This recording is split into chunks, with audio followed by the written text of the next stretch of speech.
Hello friends, जब हमें बोलना हो कि मैं खाना बना रहा हूं तो हम आराम से ट्रांसलेट कर लेते हैं आई एम कुकिंग फूड। लेकिन अगर बोलना हो खाना बन रहा है तो इसे कैसे बोलेंगे। इसी तरह वह डांस कर रहा है तो आप ट्रांसलेट करते हैं ही इज़ डांसिंग। लेकिन जब बोलना हो डांस हो रहा है तब आप इसे कैसे बोलेंगे।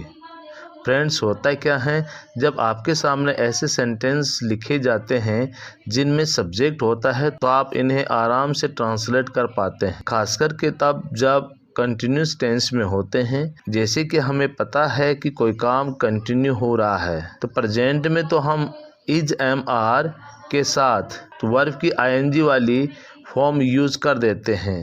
जैसे मैं खाना बना रहा हूँ, वह डांस कर रहा है, माँ कपड़े धो रही हैं।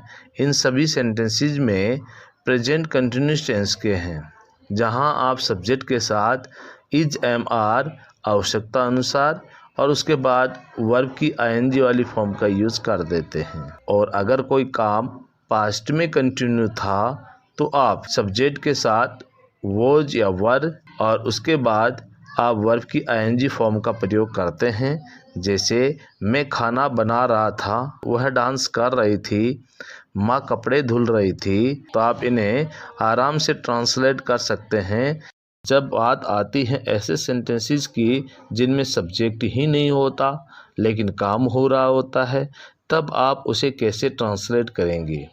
तो लेट्स स्टार्ट द वीडियो। तो सबसे पहले हम देखेंगे कि अगर प्रेजेंट में कोई काम हो रहा है यानी कि कंटिन्यू है और सब्जेक्ट लेस सेंटेंसेस हैं, तो हमें ये भी नहीं पता कि उस काम को कर कौन रहा है, यानी कि सेंटेंस में कोई सब्जेक्ट नहीं है। तो इस तरह के सेंटेंसेस को हम कैसे बनाएंगे। तो देखिए, इस तरह के सेंटेंसेस को बनाने का स्ट्रक्चर होता है, सबसे पहले हमें बोलना होता है ऑब्जेक्ट। ऑब्जेक्ट के अनुसार इज एम आर, या फिर पास्ट में सेंटेंस है तो वॉज वर, और उसके बाद बीइंग, और बीइंग के बाद हम वर्ब की थर्ड फॉर्म का यूज करते हैं। फ्रेंड्स, जब सेंटेंस प्रेजेंट कंटिन्यूस टेंस में होता है तो उन्हें बनाने का स्ट्रक्चर आप लोग अच्छे से जानते हैं। सब्जेक्ट के साथ is am are plus verb की फर्स्ट फॉर्म में आईएनजी और लास्ट में हम ऑब्जेक्ट लिखते हैं।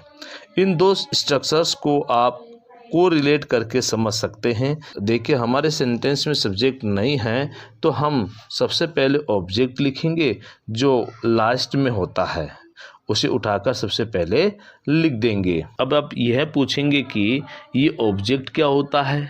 तो देखिए, जिस पर काम हो रहा है या जिस पर काम किया जा रहा है वही आपका ऑब्जेक्ट होता है। जैसे कपड़े धुल रहे हैं तो धुलाई किस पर होगी, कपड़ों पर होगी। कपड़े हो गए आपके ऑब्जेक्ट। इसके बाद प्रेजेंट कंटिन्यूस टेंस में तो helping verb is am are तो रहेगी ही, तो इसे हम एज इट यहाँ पर रहने देंगे। अब देखिए, जो मेन डाउट आता है वो यह आता है कि प्रेजेंट कंटिन्यूस टेंस है तो सेंटेंस में इज एम आर है, लेकिन बाद में आईएनजी वाली फॉर्म कहाँ पर है। यहाँ पर तो वर्ब की थर्ड फॉर्म है, बीइंग है, लेकिन आईएनजी वाली फॉर्म नहीं है। यहाँ बी प्लस आईएनजी यानी बीइंग है, जो कि आपको सभी सेंटेंसेस में बोलना है, और लास्ट में आप थर्ड फॉर्म से एंड करना है। दोनों टेंसेस को रिलेट करके पढ़ाया जा रहा है ताकि आप प्रेजेंट कंटिन्यूस टेंस के साथ साथ इस तरह के सेंटेंसेस को बनाना सीख जाएं, जो प्रेजेंट कंटिन्यूस में तो होते हैं लेकिन उनमें सब्जेक्ट नहीं होता है। आई होप आपको ये स्ट्रक्चर अच्छे से समझ में आ गया होगा। तो चलिए इसे और अच्छे से समझने के लिए एग्जाम्पल्स देखते हैं। खाना बन रहा है तो यहाँ कार्य खाने पे हो रहा है, तो हम बोलेंगे the food is being cooked. कमरा साफ हो रहा है तो हम बोलेंगे the room is being cooked. The room is being cooked. उसे पढ़ाया जा रहा है तो हम बोलेंगे ही और सी इज बीइंग टॉट। तो कहने का मतलब है हमारा structure object plus is am are plus being plus verb की थर्ड फॉर्म है। कपड़े धुल रहे हैं तो आप बोल देते हैं the clothes are being washed. Dance हो रहा है तो आप बोल देते हैं the dance is being performed. Mobile ठीक हो रहा है तो आप बोल देंगे the mobile is being repaired. ये तो बात हो गई प्रेजेंट की, जहाँ कार्य हो रहा है पर सब्जेक्ट नहीं है।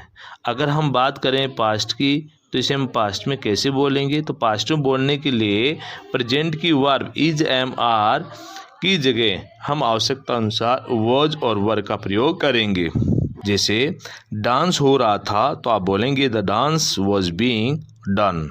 कमरा साफ हो रहा था तो आप बोलेंगे the room was being cleaned. Arun को पढ़ाया जा रहा था तो अरुण वॉज बीइंग टॉट। और अब ये सेंटेंसेस आपके ट्रांसफॉर्मेशन के लिए चाय बन रही थी, कमरा पेंट हो रहा था। फ्रेंड्स, आज के इस वीडियो में बस इतना ही। मिलते हैं नेक्स्ट वीडियो में। Till then take care, have fun, thanks for watching.